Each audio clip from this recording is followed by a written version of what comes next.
인류의 역사를 송두리째 바꿔놓은 검은 황금, 바로 철에 대한 이야기입니다. 수천 년 전 세상을 지배했던 두 개의 철기 강국이 있었습니다. 서양의 히타이트와 동양의 가야입니다. 이들이 어떻게 철이라는 신소재 하나로 기술 패권을 쥐었는지 그 흥미로운 역사의 현장으로 함께 가보시죠. 기원전 14세기 무렵 아나톨리아 고원을 호령했던 히타이트는 인류 최초로 철기를 대중화한 제국이었습니다. 당시 다른 나라들이 물은 청동검을 쓸 때 히타이트 병사들은 단단하고 날카로운 강철 무기를 휘둘렀습니다. 히타이트가 강력했던 진짜 이유는 단순히 철을 사용했기 때문이 아닙니다. 철을 단단하게 만드는 제련 기술을 국가기밀로 유지했기 때문이죠. 철광석을 녹여 불순물을 제거하고 탄소를 조절해 강철을 만드는 이들의 하이테크 공법은 당대 최고의 기술 패권이었습니다. 비밀이 유지되는 동안 히타이트는 그 누구도 넘볼 수 없는 무적의 제국이었습니다. 그로부터 수세기 후 한반도 남쪽 낙동강 유역에서도 철의 혁명이 일어납니다. 바로 가야입니다. 가야는 비록 작은 연맹체였지만 기술력만큼은 동북아시아 최고였습니다. 가야의 철은 무기 이상의 가치를 지녔습니다. 이들은 덩이쇠라 불리는 규격화된 철괴를 만들어 화폐처럼 사용했습니다. 오늘날의 기축통화 역할을 철이 대신한 셈입니다. 또한 가야의 정교한 철제 갑옷은 현대 공학자들이 보기에도 놀라운 완성도를 자랑합니다. 가야는 이 우수한 철을 일본과 낭낭에 수출하며 동북아시아의 물류와 경제 허브로 우뚝 섰습니다. 히타이트와 가야, 이 두 나라의 공통점은 소재의 혁명을 선점했다는 것입니다. 남들이 가지지 못한 소재를 다루는 기술이 있을 때 나라는 부강해지고 외교적 우위에 설 수 있었습니다. 하지만 역사는 우리에게 또 다른 교훈을 줍니다. 히타이트는 철의 비밀이 유출되면서 힘을 잃었고, 가야는 강력한 기술력을 가졌음에도 이를 하나로 묶 정치적 통합을 이루지 못해 역사 속으로 사라졌습니다. 기술은 세상을 바꾸는 강력한 도구이지만 그 기술을 운용하는 전략과 시스템 또한 얼마나 중요한지를 보여주는 대목입니다. 오늘날 우리는 다시 한번 소재의 혁명을 마주하고 있습니다. 반도체, 배터리, 그리고 AI에 이르기까지 3000년 전 히타이트와 가야가 벌였던 철기 전쟁은 오늘날의 기술 패권 다툼과 놀라울 정도로 닮아 있습니다. 과거의 철기 전쟁이 오늘날 우리에게 던지는 질문은 명확합니다. 우리는 미래의 패권을 결정지을 새로운 철을 가졌는가? 가야와 히타이트가 남긴 검은 유산들이 오늘을 사는 우리에게 묵직한 통찰을 전해줍니다. 오늘 준비한 이야기가 여러분의 삶에 작은 지혜가 되길 바랍니다. 우리네 인생을 살다 보면 예기치 못한 것엔 바람이 불어올 때가 있습니다. 누군가는 그 바람에 쓰러지지만 누군가는 그 바람을 이용해 돛을 올리기도 하지요. 오늘 이 시간에는 수천 년 전 동양과 서양에서 각기 다른 위기를 마주했던 두 여인의 이야기를 해보려 합니다. 신라의 지혜로운 눈, 선덕 여왕과 이집트의 불꽃 같은 의지, 클레오파트라입니다. 그녀들이 가졌던 안목은 어떻게 위기를 기회의 문으로 바꾸었을까요? 7세기 신라, 여성이 왕위에 오른다는 것은 상상하기 힘든 일이었습니다. 당나라 황제는 향기 없는 모란꽃 그림을 보내며 여왕을 조롱했고, 안팎으로는 끊임없는 위협이 닥쳐왔지요. 하지만 선덕여 왕에게는 남들이 보지 못하는 것을 보는 통찰의 눈이 있었습니다. 그녀는 모란 그림에 나비가 없는 것을 보고 꽃에 향기가 없음을 미리 알았습니다. 또한 한겨울 옥문지에 개구리들이 모여오는 소리를 듣고 그것이 단순한 울음이 아니라 백제군이 매복해 있다는 신호임을 간파했지요.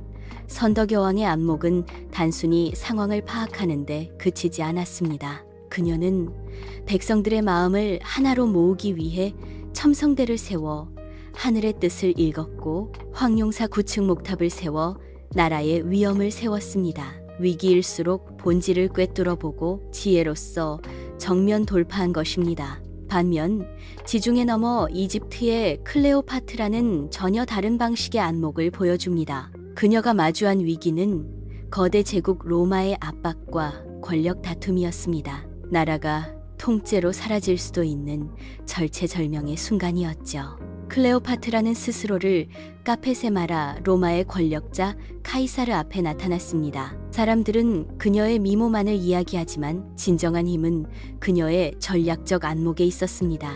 그녀는 국의 국어를 구사하는 지식인이었으며 로마라는 거대한 흐름을 이용해 이집트의 번영을 꾀한 승부사였습니다. 그녀에게 위기는 머물러 있는 고통이 아니라 새로운 판을 짜기 위한 재료였습니다. 상대가 무엇을 원하는지 정확히 읽어내고 자신의 가치를 가장 극적으로 보여줄 줄 아는 안목.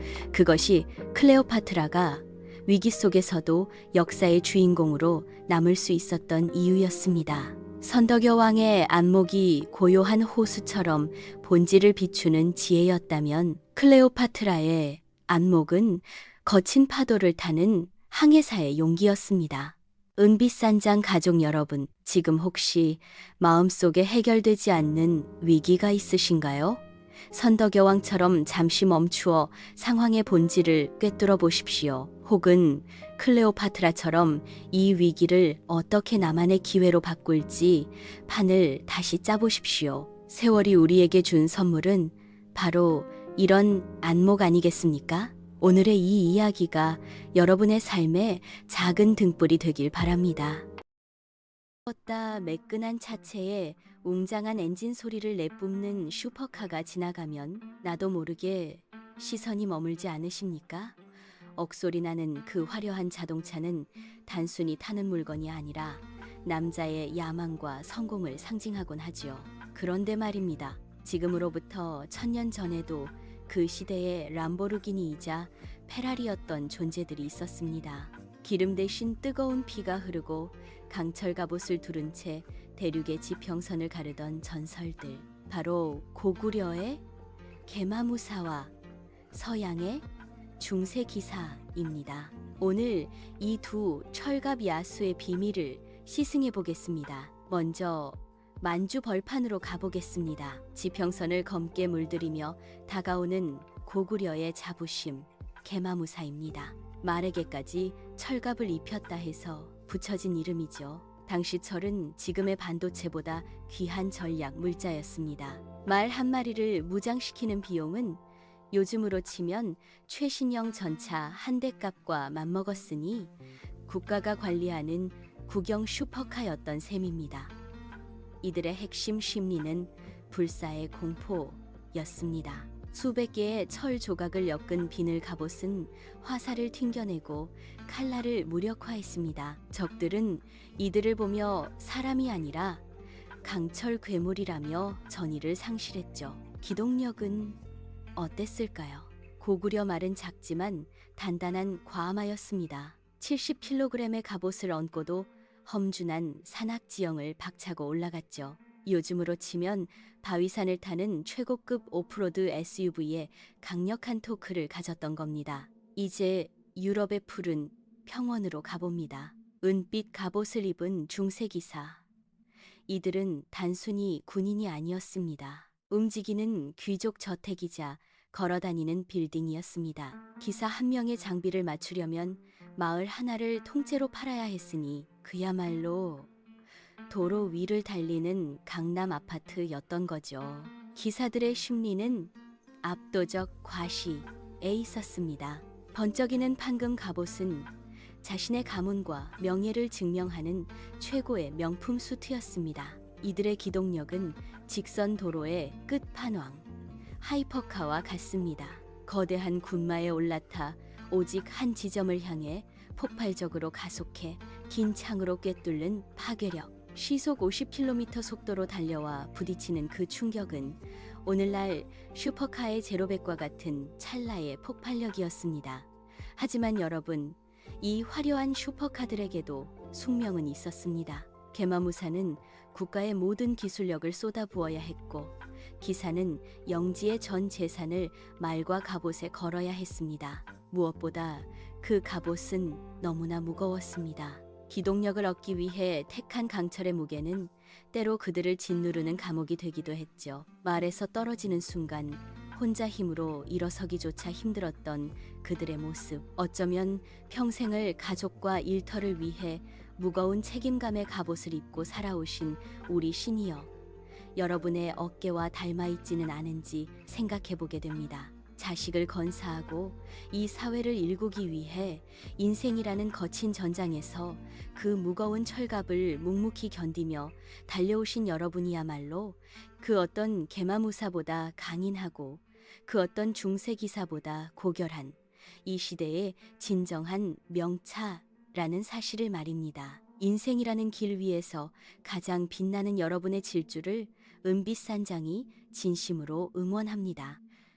시청해 주셔서 감사합니다. 이 영상이 마음에 드셨다면 좋아요와 구독, 다음엔 더 좋은 영상으로 찾아오겠습니다. 감사합니다.